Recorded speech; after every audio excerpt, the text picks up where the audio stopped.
Alors ensuite, on va aborder donc avec Arnaud Ferrari de Ferraris peut-être. Arnaud Ferraris, Ferrari, moi je trouve ça plus sexy. La libération de troponine 1 après chirurgie cardiaque et caractérisation par IRM myocardique qui s'appelle donc qui est rentré dans le cadre de l'étude MITEC. À toi Arnaud.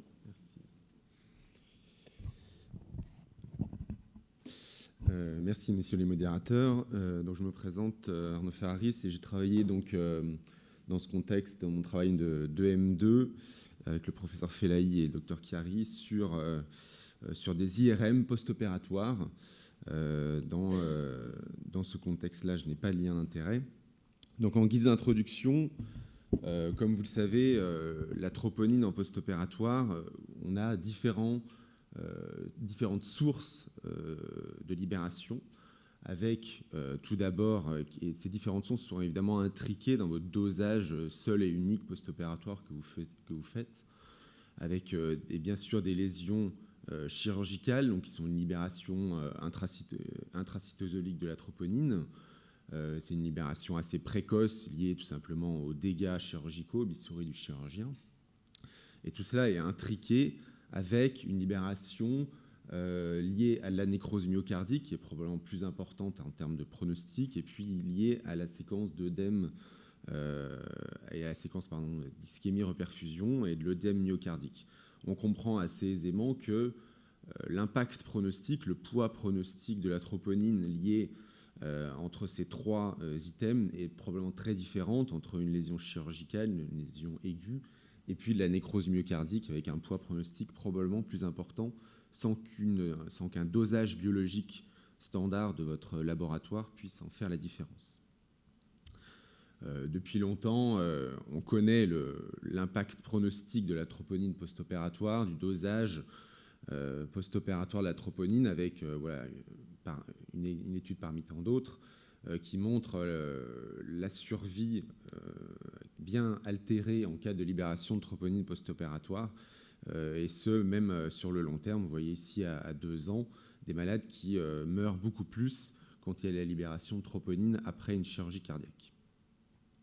Alors évidemment, l'avantage d'une troponine post-opératoire, c'est très simple, une simple prise de sang, c'est un caractère objectif, mais bien sûr, on manque d'études aujourd'hui pour démontrer que ce recours, ça permet de modifier la prise en charge des patients chirurgicaux. Et d'autant plus que les seuils de troponine, en fonction des types de chirurgie, sont un petit peu difficiles à déterminer. Alors, pour essayer d'avancer un petit peu dans la réflexion sur un plan mécanistique de cette libération de troponine, il y a une technique qui est intéressante, qui est l'IRM myocardique, l'IRM cardiaque, qui a été surtout utilisée dans les contextes d'infarctus médicaux. Donc, j'ai pris une de ces études parce qu'elle a été faite à Lyon par l'équipe de Lyon, où ils utilisaient l'IRM cardiaque pour rechercher un impact pronostic sur la taille de l'infarctus. Mais évidemment, là, on est dans de l'infarctus médical avec une lésion donc, qui est caractérisée sur des IRM, c'est du rehaussement tardif au gadolinium, c'est des IRM injectés. Et là, on a des lésions bien systématisées lors d'un infarctus médical, d'un STEMI. Évidemment, en post-opératoire, c'est beaucoup plus difficile. Donc déjà, la première chose à dire, c'est que la littérature est très pauvre dans le contexte périopératoire. Il y a essentiellement des données sur les pontages, où il y a plusieurs études qui ont comparé, par exemple, les OPCAB versus en CEC. C'est essentiellement ça que l'on retrouve dans la littérature, mais il y a très peu d'études d'IRM qui étudient l'impact de l'œdème et puis de l'infarctus, des lésions ischémiques post-opératoires qui sont probablement beaucoup plus diffuses que dans l'infarctus médical. Donc ça, c'est des petites images donc, tirées d'une étude justement où c'était 28 patients de pontage chirurgicaux. On voit ici, là, dans le myocarde, un rehaussement tardif au gadolinium par rapport à l'IRM préopératoire. Dans cette étude, c'était seulement 28 patients, ils avaient montré une corrélation entre le dosage de troponine post-opératoire et la surface qui était analysée en planimétrie assistée par ordinateur de rehaussement tardif au gadolinium. Néanmoins, la corrélation, elle était modérée, probablement parce que, de nouveau, les mécanismes étaient multiples et intriqués. Donc, les hypothèses de notre étude, qui était une étude purement exploratoire pour aller rechercher est-ce que l'IRM peut être utile pour avancer dans la compréhension de cette libération de troponine post-op, c'était de rechercher une corrélation positive entre l'imagerie, c'est-à-dire entre le rehaussement tardif au gadolinium sur l'IRM, et la biologie, c'est-à-dire la libération de troponine. Donc on a fait des dosages de troponine et une AUC de troponine en post-opératoire. Et puis essayer de le rattacher à des mécanismes physiologiques qu'on connaît. Vous savez, les pics de troponine post-opératoire, H6, le pic précoce, et le pic plus tardif, H24, qui, pour ce deuxième, semble plus relié au pronostic du malade post-opératoire. Donc c'était une étude purement exploratoire. On a inclus 30 patients, non sans mal, je vais y revenir. On a fait que de la chirurgie donc valvulaire stricto sensu. On a exclu les patients qui avaient des histoires coronariennes préopératoires. Évidemment, on a exclu donc les patients qui devaient avoir des pontages pour la raison suivante, qui était un coût de l'IRM donc qui est assez élevé. On n'a pas pu se permettre de faire une IRM préopératoire pour éliminer le fait qu'il n'y ait pas de lésion préalable. Donc on a fait le choix d'être très strict sur l'histoire coronarienne, enfin l'absence d'histoire coronarienne des patients. Dans le contexte, je ne vais pas détailler la prise en charge anesthésique, mais elle s'est calquée sur un groupe contrôle d'une étude précédente de l'équipe qui était l'étude Procard, donc c'est-à-dire sans stratégie de préconditionnement, enfin de protection myocardique. Donc on a fait des dosages à 4, 8, 12, 24, 48 et 72 heures en post-opératoire qui permettaient de faire une aire sous la courbe, et donc une IRM myocardique au 5e jour post-opératoire, plus ou moins 2 jours, donc qui était dans une IRM sur le site hospitalier à Lyon. On avait en parallèle, mais je ne vais pas en parler, fait aussi quelques données sur d'échographie pour essayer de comparer l'IRM et l'échographie. Donc au final, on a inclus un petit peu plus que prévu. On a inclus 32 patients au total. Il y a eu 6 refus d'IRM. Donc juste un petit mot, c'est pas si facile en pratique de convaincre les patients, surtout en post-opératoire à J5, de les mettre dans une IRM. Il faut savoir que c'est une IRM myocardique, ça dure une bonne heure, avec des séquences où il faut faire des apnées. Donc les patients post-opératoires sont parfois récalcitrants. Une information, donc le premier résultat assez intéressant déjà, c'est que 44%, 14 sur 32, présentaient des lésions de nécrose myocardique. Donc il y a déjà quand même, on voyait de façon assez fréquente, dans 44% des cas, des lésions à l'IRM post-opératoire. Néanmoins, la masse médiane nécrosée, donc qui était mesurée, c'est cette IRM sur le rehaussement tardif au gadolinium, était de 1,7 g, donc ça ne nous parle pas beaucoup, mais le ratio donc de masse nécrosée était autour de 0,9%. Donc finalement, la masse nécrosée était assez faible, même si le nombre de lésions en fréquence était assez fréquent.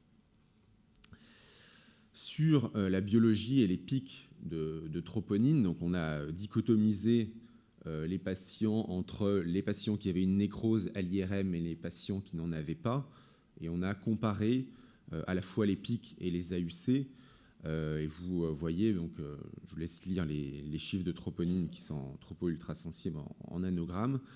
Il n'y a pas de différence entre les deux groupes. C'est schématisé sur la figure à droite pour les AUC. Donc il n'y a pas de différence entre les patients qui présentent des lésions IRM et les autres en termes de dosage de troponine post-opératoire. Quand on fait des corrélations avec la méthode de Spearman anatomo-biologiques, eh bien, les corrélations sont finalement absentes, avec des indices qui sont très faibles, aussi bien sur le pic de troponine que sur l'AUC, quand on compare entre la biologie et puis l'IRM. Donc, Pour conclure, les lésions de nécrose myocardique, comme je vous l'ai dit, elles sont assez fréquentes. Elles sont quantitativement peu importantes. Deuxièmement, les pics, comme les aires sous la courbe de troponine post-opératoire, ils ne sont pas différents entre les patients qui ont des lésions IRM et ceux qui n'en ont pas. Et donc, on n'a pas retrouvé de corrélation entre ces deux marqueurs, imagerie et biologie. Comment est-ce que l'on peut expliquer ça? C'est probablement que, de nouveau, le caractère de la libération de troponine est probablement multifactoriel et il ne s'explique pas qu'avec ces lésions d'ischémie caractérisées sur une IRM, mais probablement avec les différents mécanismes que je vous ai présentés en introduction. Je vous remercie. Merci beaucoup Arnaud. Est-ce qu'il y a des questions? Oui, Erwan Fleischer. Merci beaucoup. Donc, j'ai bien compris la lourdeur d'amener à l'IRM, à J5, les difficultés d'randomisation. Juste un point méthodo que j'ai peut-être pas bien compris ou entendu. Donc ces 32 patients, ils avaient bien une IRM pré-op? Non, justement. Oui. Non, justement, c'est ça.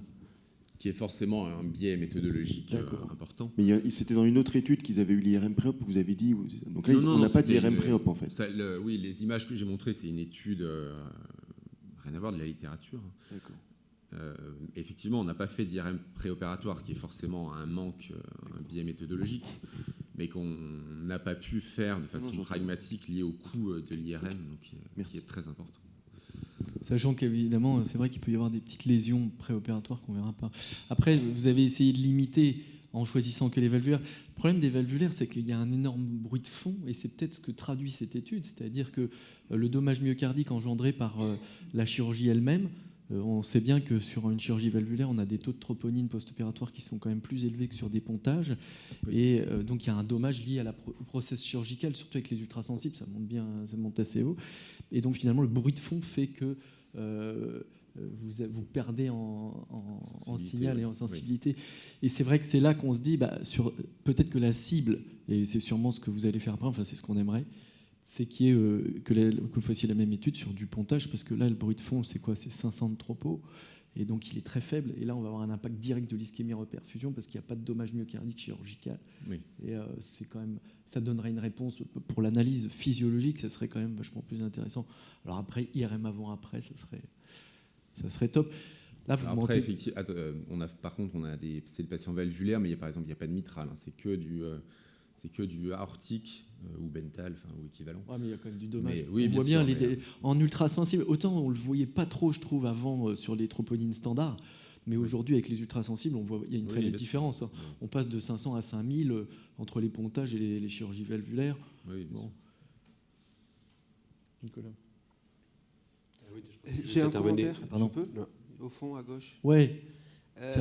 Juste. J'ai vu apparaître sur l'IRM myocardique, en cardiologie, là, ils sont en train de sortir d'un nécrose pure, mais en allant sur l'hémorragie, sur d'autres signaux. Est-ce que vous avez regardé ces autres signaux? Oui, on a essayé, je n'en ai pas parlé, parce qu'après, l'IRM permet d'interpréter d'autres indices, donc liés à l'œdème, ce qu'ils appellent l'ECV, et puis aussi des thromboses, des microtrombies intravasculaire, entre les deux groupes, on n'a rien trouvé non plus. Ouais. On serait attendu à avoir de l'œdème quand même. Là, il semblerait que l'hémorragie, on peut détecter des petites hémorragies et que ce soit un gros facteur dans l'infarct. Oui, en tout cas, on n'a pas retrouvé, effectivement, mais ça a été mesuré. Oui. Jean-Luc. Oui, pour apporter quelques éléments de réponse. Merci Arnaud. Donc vous avez tous raison, évidemment. C'est une étude préliminaire. Il n'y a pas d'IRM préopératoire, ce qui est un problème. Et c'est pour ça qu'on a exclu effectivement les coronariens. Mais ce que tu dis, Julien, est très juste. Et ça sera probablement l'étape suivante, mais avec cette fois-ci une IRM préopératoire obligatoire. Sur l'œdème, effectivement, tu ne l'as pas dit. Mais alors le papier est accepté dans Anesthésia Analgesia, il faut le savoir. Mais il y a beaucoup d'œdème myocardique post-opératoire dans les deux groupes. Plus de 30% en fait dans les deux groupes. Mais il n'y a aucune différence et la libération de troponine ne permet absolument pas de discriminer ce qui pourrait être éventuellement la recirculation, comme l'a dit Arnaud, précoce de la fraction libre intracytosolique favorisée par cet œdème. Il n'y a aucune différence, qu'il y ait de l'œdème ou pas d'œdème. Et qu'ils crachent de la troponine ou pas, ils ont la même quantité d'œdème. C'est vrai que quand tu vois la dispersion, parce que là, dans vos deux groupes, si on regarde, il y a quand même dans le groupe... dans le groupe... tu es à 64 000 de tropos, c'est quand même pas tous les jours, versus 31 000. Donc ça veut dire qu'il y a un tel écart, il y a une telle dispersion qu'en fait, vous bouffez complètement le... Enfin, il y a un bruit de fond énorme. Donc là, pour être significatif, il faut beaucoup plus de malades. Il y a une vraie baisse un vrai manque de puissance. Mais c'est vrai que 64 000, c'est pas tous les jours quand même sur de la chirurgie valvulaire. C'est la principale critique des reviewers, c'est que ça reste préliminaire parce qu'avec un aussi petit nombre de malades et une telle dispersion des valeurs, effectivement, il est difficile de faire émerger un message. C'est vrai que c'est lourd à faire quand même de transporter le malade à l'IRM. Parce que J5, là j'imagine, du coup, c'était plutôt détechniqué, plus de pacemaker externe en pratique. Oui. Bon, c'était pour ça on a fait J5. Après, c'est aussi dans la littérature, à peu près, dans les quelques cas publiés, ils font ça autour de J5. Ouais. Mais effectivement, c'est de façon pragmatique quand on a enlevé les électrodes épicardiques aussi. Après, on ne peut pas exclure, tu as raison Nicolas de faire cette remarque, c'est aussi une limite du travail qu'on discute, c'est que peut-être qu'une IRM plus précoce aurait montré éventuellement autre chose qu'on ne voyait plus à J5, mais c'est assez peu probable. Moi, j'avais essayé d'emmener des malades en choc septique à l'IRM avec des troponines élevées ou des BNP élevés. Je faisais à J7 du coup comme vous, c'était extrêmement galère. Hein. Donc je pense que déjà rien que 30 malades comme ça, c'est déjà un super boulot. La preuve, c'est qu'apparemment ça exploite dans l'anesthésie et l'analgésie. Donc de toute façon, c'est hyper félicitations. Super, merci Arnaud.